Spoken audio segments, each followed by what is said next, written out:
வணக்கம் நண்பர்களே. 35 வயசுக்கு அப்புறம் காலையில படுக்கையிலிருந்து எழுந்த உடனே முழங்கால்ல வலி வருதா? படிக்கட்டு ஏறும்போது மூட்டுகள் சத்தம் போடுதா? நீண்ட நேரம் உட்கார்ந்து எழுந்தா முதுகு இறுக்கமா இருக்குதா? இதெல்லாம் வயசு ஆகிறதுனால தான் என்று நினைச்சு நிறைய பேர் அமைதியா சகிச்சுட்டு இருக்காங்க. ஆனா ஒரு கேள்வி. நம்ம எல்லாரும் சின்ன வயசுலேருந்தே பால் குடிச்சா எலும்பு பலமாகும்னு கேட்டு தான் வளர்ந்துருக்கோம். அப்படி இருக்க தினமும் பால் குடிக்கிற பலருக்கும் ஏன் இன்னைக்கும் மூட்டு வலி, எலும்பு பலவீனம், கால்சியம் குறைபாடு மாதிரி பிரச்சனைகள் வருது? இதுக்கான பதில் பலருக்கும் தெரியாது. இன்னைக்கு நான் சொல்ல போற ஒரு சாதாரண சமையல் பொருள்ல பாலை விட பல மடங்கு அதிக கால்சியம் இருப்பதாக பல ஊட்டச்சத்து அட்டவணைகள் இருக்கு. அது மட்டும் இல்ல, கால்சியம் உடம்பு சரியா உறிஞ்சுக்க தேவையான முக்கிய தாதுக்களும் அதுல இயற்கையாவே இருக்கு. ஆனா ஒரு விஷயம், இந்த பொருளை எல்லாரும் ஒரே மாதிரி சாப்பிடக்கூடாது. தவறான முறையில சாப்பிட்டா அதோட முழு நன்மையும் கிடைக்காது. சிலருக்கு பிரச்சனையும் வரலாம். அதனால தான் இந்த வீடியோவை முழுசா பார்ப்பது ரொம்ப முக்கியம். இந்த வீடியோல கருப்பு எல் உண்மையில எவ்வளவு சக்தி வாய்ந்தது, அதை கோடை காலத்துல எப்படி பாதுகாப்பா சாப்பிடணும், யாரெல்லாம் சாப்பிடக்கூடாது, எந்த முறை அதிக பலன் தரும், எல்லாத்தையும் ஆராய்ச்சிகளும் பாரம்பரிய அனுபவங்களும் சொல்ற தகவல்களோடு சேர்த்து ரொம்ப எளிமையா பார்க்க போறோம். அதனால வீடியோவை கடைசி வரை பாருங்க. முடிவில் நான் சொல்ல போற ஒரு முக்கியமான விஷயம், இந்த சின்ன தானியத்தை நீங்க இதுவரைக்கும் பார்த்த விதத்தையே மாற்றிடலாம். இந்த சின்ன கருப்பு நிற தானியத்தை நிறைய பேர் வெறும் சமையல் பொருள் தான் நினைக்கிறாங்க. ஆனா இதுக்குள்ள இருக்கிற ஊட்டச்சத்துக்களை பற்றி தெரிஞ்சுக்கிட்டா நீங்களே ஆச்சரியப்படுவீங்க. 100 கிராம் பால்ல சுமார் 120 மில்லிகிராம் கால்சியம் இருக்கு. அதே நேரத்துல 100 கிராம் கருப்பு எல்ல சுமார் 975 மில்லிகிராம் கால்சியம் இருப்பதா ஊட்டச்சத்து தகவல்கள் காட்டுகின்றன. அதாவது எடை அடிப்படையில பார்த்தா பாலை விட பல மடங்கு அதிக கால்சியம் இதுல இருக்கு. ஆனா நண்பர்களே, இங்க தான் ஒரு ரொம்ப முக்கியமான விஷயம் இருக்கு. அதிக கால்சியம் இருக்குனாலே போதுமா? இல்ல. அந்த கால்சியம் நம்ம உடம்பு சரியா உறிஞ்சுக்கணும். எலும்புகளுக்கு போய் சேரணும். அப்போதான் அதனால உண்மையான பலன் கிடைக்கும். அதனால தான் இந்த வீடியோவை முழுசா பார்ப்பது முக்கியம். ஏன்னா கருப்பு எல்லாம் எப்படி சாப்பிடணும், எவ்வளவு சாப்பிடணும், யாரெல்லாம் கவனமா இருக்கணும், இதெல்லாத்தையும் கடைசி வரை விரிவா பார்க்க போறோம். பலர் சரியான முறையில் உணவோடு சேர்த்து கருப்பு எல்லை எடுத்துக்கொண்ட பிறகு முழங்கால் அசௌகரியம், மூட்டு இறுக்கம் போன்ற பிரச்சனைகளில் நல்ல முன்னேற்றம் இருக்கதா பகிர்ந்திருக்காங்க. ஆனால் ஒவ்வொருவரோட உடல்நிலையும் வேறுபடும். அதனால இதை ஒரு ஆரோக்கியமான உணவு பழக்கத்தின் ஒரு பகுதியாக தான் பார்க்கணும். இப்போ ஒரு சின்ன உதவி.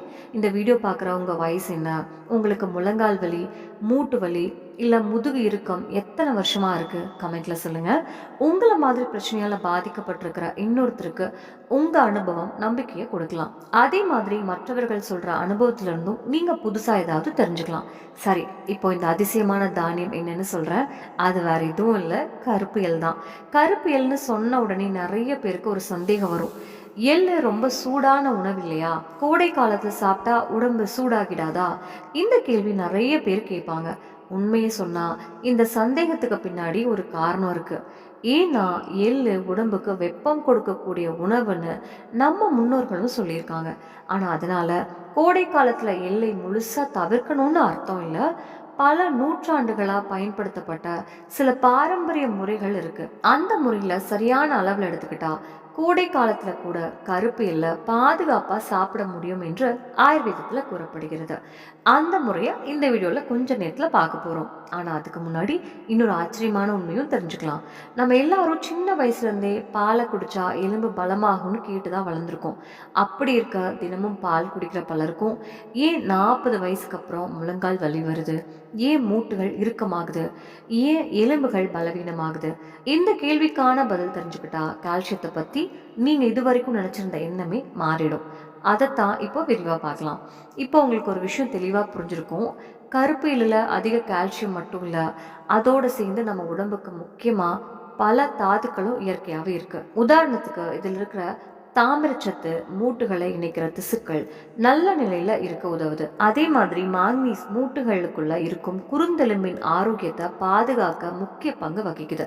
இதோட சேர்ந்து கிடைக்கிற இரும்புச்சத்து இரத்த சோகை வராம பாதுகாக்கவும் உடம்புக்கு தேவையான சக்தியை உருவாக்கவும் உதவுது. அதாவது இது ஒரு ஊட்டச்சத்து மட்டும் கொடுக்கிற உணவில்ல, பல முக்கிய தாதுக்கள் சேர்ந்திருக்கும் ஒரு முழுமையான இயற்கை உணவு. ஆனா இதோட சிறப்பு இன்னும் முடியல. கருப்பியல்ல செசாமின் மற்றும் செசாமோலின் 2 இயற்கை தாவர சேர்மங்கள் இருக்கு. இந்த 2 சேர்மங்களை பற்றி கடந்த சில வருடங்களா நிறைய ஆராய்ச்சிகள் நடந்து வருது. ஏன் தெரியுமா? மூட்டுகள்ல ஏற்படுற அலர்ஜியை குறைக்க உதவக்கூடிய தன்மை இந்த சேர்மங்களுக்கு இருக்கலாம் என்று சில ஆய்வுகளும் தெரிவிக்கிறது. மூட்டு அசௌகரியத்துக்கு அலர்ஜியும் ஒரு காரணமா இருக்கக்கூடும் என்பதால இந்த விஷயம் ஆராய்ச்சியாளர்களின் கவனத்தை ஈர்த்திருக்கு. இதோட தொடர்பா ஒரு சுவாரஸ்யமான ஆய்வையும் பார்க்கலாம். ஈரான்ல முழங்கால் மூட்டு வலி இருந்த சில நோயாளிகளை வச்சு ஒரு மருத்துவ ஆய்வு நடத்தப்பட்டிருக்கு. ஒரு குழுவினர் குறிப்பிட்ட காலத்திற்கு கருப்பு எல்லை உணவோட சேர்த்து எடுத்திருக்காங்க. ஆய்வு முடிவுல அந்த குழுவில் இருந்த பலருக்கு முழங்கால் அசௌகரியம் மற்றும் மூட்டு இறுக்கம் குறைஞ்சதா ஆராய்ச்சியாளர்கள் பதிவு செஞ்சிருக்காங்க. இது எல்லாருக்கும் ஒரே மாதிரி பலன் தரும் என்ற அர்த்தம் இல்லை. ஆனா சரியான உணவு முறையோட சேர்த்து கருப்பு எல்லும் ஒரு நல்ல ஆதரவா இருக்கலாம் என்பதற்கான நம்பிக்கையை இந்த ஆய்வு கொடுக்குது. இதோட இன்னொரு சுவாரஸ்யமான தகவல் சொல்றேன். சில ஆய்வுகளின்படி கருப்பியல்ல இருக்கிற செசாமின் புதிய எலும்பு உருவாக உதவுற செல்களின் செயல்பாட்டை ஊக்குவிக்க கூடுது.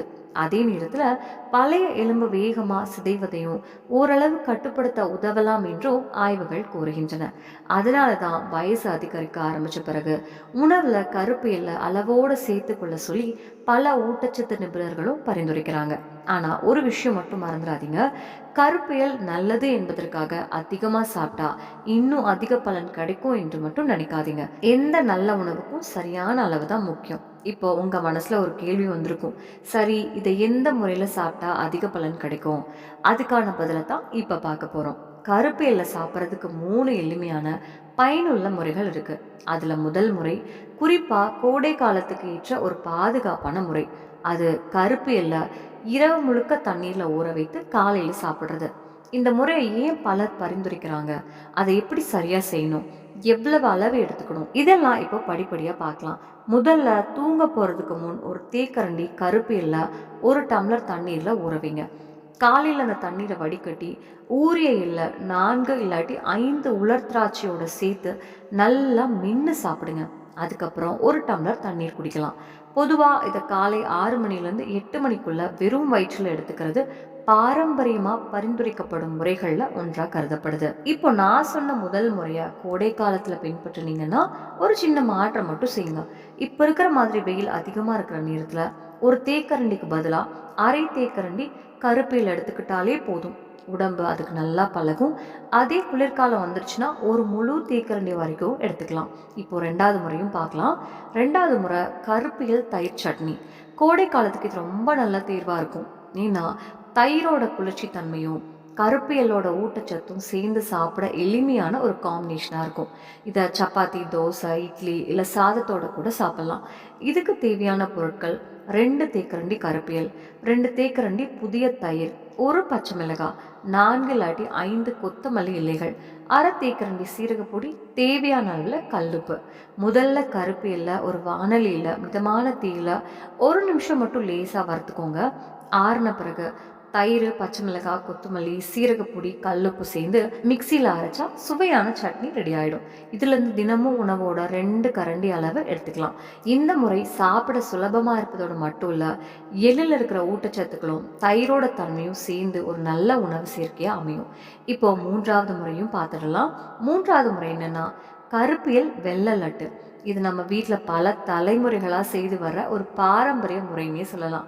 ஆனால் இதை குளிர்காலத்தில் மட்டும் பயன்படுத்துறது நல்லது.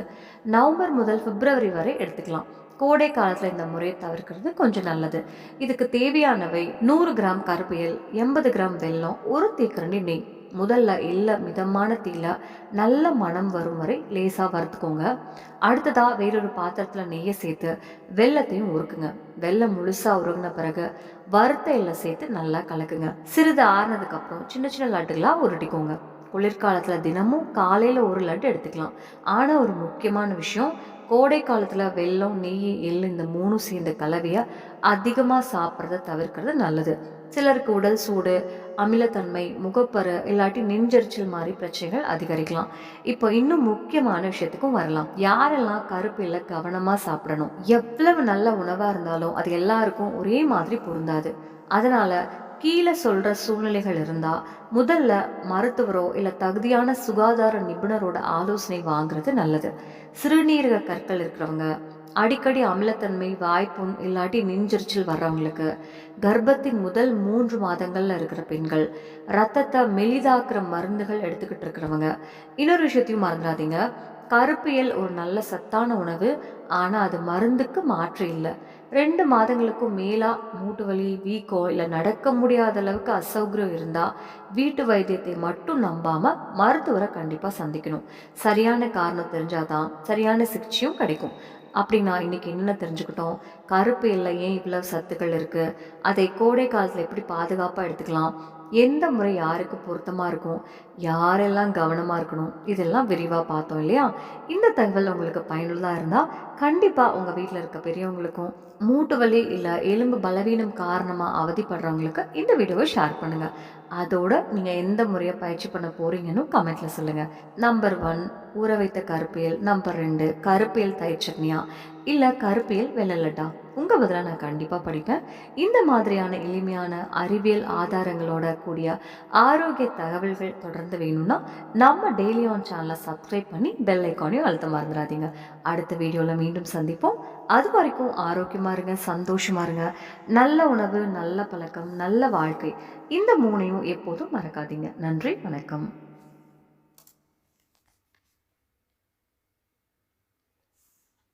நம்ம சேனல்ல பிடிச்சிருச்சுன்னா லைக் பண்ணுங்க, ஷேர் பண்ணுங்க, சப்ஸ்கிரைப் பண்ணுங்க. நன்றி.